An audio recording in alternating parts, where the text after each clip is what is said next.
Esse tipo de revestimento ele apresenta como características a presença de células colunares, pode chamar também de prismática, pseudoestratificadas ciliadas, ou você pode simplesmente reduzir isso aqui, simplificar e chamar de células ciliadas. Células ciliadas é uma das características principais do epitélio respiratório. É uma única camada de células, como elas são colunares e os seus núcleos ficam desalinhados, dá a falsa impressão de serem várias camadas. Então a gente denomina isso de pseudoestratificado, já que a gente sabe que é uma única camada de células. Mas o epitélio respiratório ele também apresenta células caliciformes, capazes de realizar a produção do muco para a superfície desse epitélio. E além das células caliciformes, também temos as glândulas submucosas, que elas também produzem muco, contribuindo para essa camada. Nessa imagem nós temos aqui presente uma representação esquemática, cartunesca, de como é essa camada de revestimento denominada de epitélio respiratório. Então, aqui estão as células caliciformes, olha uma célula caliciforme aqui presente, marcada em azul na nossa figura. Ela não possui cílios, já que ela tem a função de realizar a secreção de muco para a superfície do epitélio. Temos aqui em laranja várias células ciliadas que fazem parte dessa camada pseudoestratificada. E aí você percebe na superfície delas, voltadas para o interior da estrutura, aqui estão presentes os cílios. Olha que bacana, As células caliciformes secretando o muco que vai ficar aqui na superfície, aumenta a capacidade da adesão das partículas a esse muco. Os cílios que estão presentes nas células ciliadas, esses trabalham de maneira integrada e sincrônica para movimentar o muco, aí contaminado, em direção à faringe. E aí a pessoa vai poder ter a possibilidade de engolir isso para o sistema digestório, destruir, ou cuspir esse muco contaminado para fora do corpo. O segundo tipo de revestimento que a gente tem que comentar, ele é denominado de epitélio estratificado pavimentoso. Esse já é um epitélio diferente, O que a gente acabou de comentar, que era o epitélio respiratório, ele é um epitélio especializado em realizar a filtração do ar. Aqui, o epitélio estratificado pavimentoso, ele tem a função de conferir a proteção da parede contra o atrito que o ar pode realizar. Estaria perdendo células por atrito o tempo todo. Quando você está respirando, você acaba perdendo algumas células devido ao próprio atrito criado pelo ar. Ou contra substâncias que são abrasivas quando elas são inaladas. Às vezes você está inalando uma fumaça com uma temperatura muito elevada. Isso é abrasivo, isso vai queimar de certa maneira a parede do seu sistema respiratório. Então esse tipo de epitélio está ali presente para minimizar os danos, para proteger contra o atrito, para proteger contra essas substâncias que são abrasivas.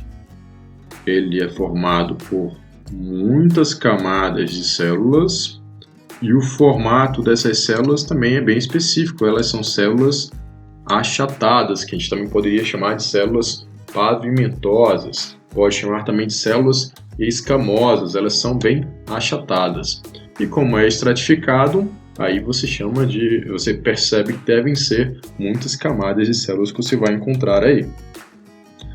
Nessa representação a gente tem essa ideia. Veja que as camadas mais superficiais de células, elas são bem escamosas, elas são bem achatadas.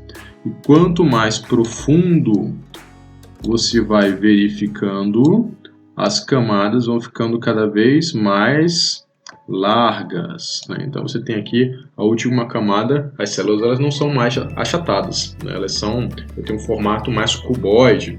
E essas células basais ali presentes, elas têm uma alta capacidade de realizar divisão mitótica.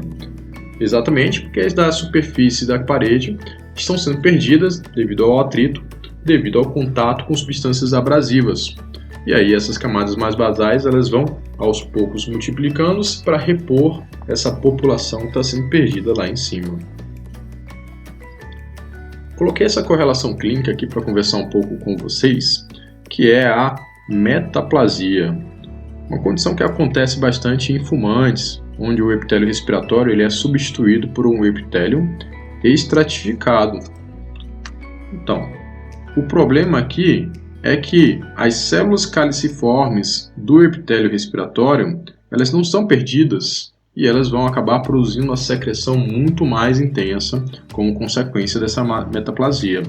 Então, vamos entender a lógica da coisa, né? Essa metaplasia acontece principalmente em fumantes devido à alta temperatura do cigarro, né, e as substâncias que a pessoa está inalando quando ela está fumando. Isso tende a degradar muito a parede na hora que você tem um epitélio respiratório ali presente. O epitélio respiratório, se você lembra comigo, ele é formado pelas células caliciformes, que são secretoras. Ele é formado pelas células ciliadas, que é uma camada pseudoestratificada. Ela é uma camada só e não é uma camada preparada para proteger contra a abrasão, né? Ou contra o atrito.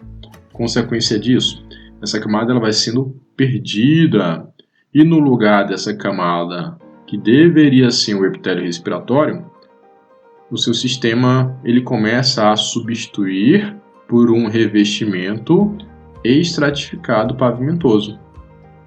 Então, teoricamente, o estratificado pavimentoso ele seria ideal mesmo para você combater contra o atrito, combater a abrasão que aquele ar está causando na parede da estrutura respiratória.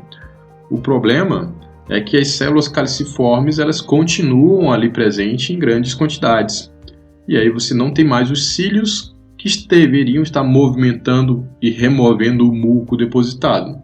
Então, as impurezas começam a ser aderidas ao muco produzido pelas células caliciformes, porém, não tem cílios para remover essas células do aparato respiratório.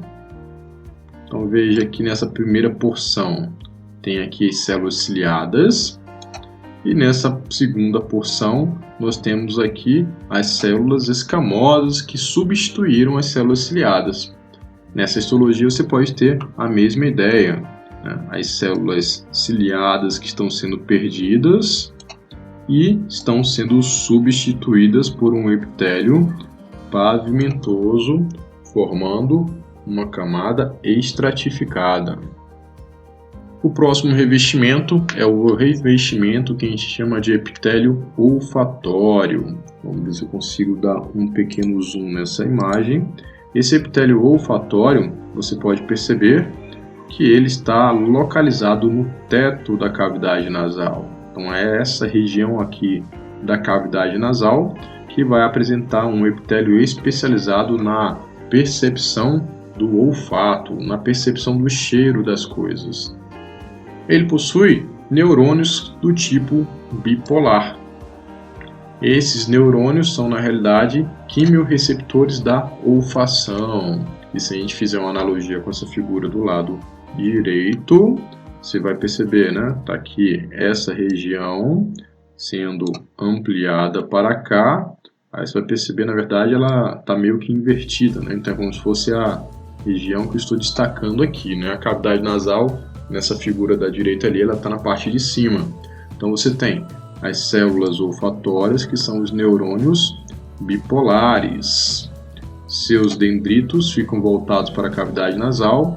Seu axônio atravessa o teto da cavidade nasal, atravessa o epitélio e atravessa o teto da cavidade nasal, indo em direção aos nervos olfatórios.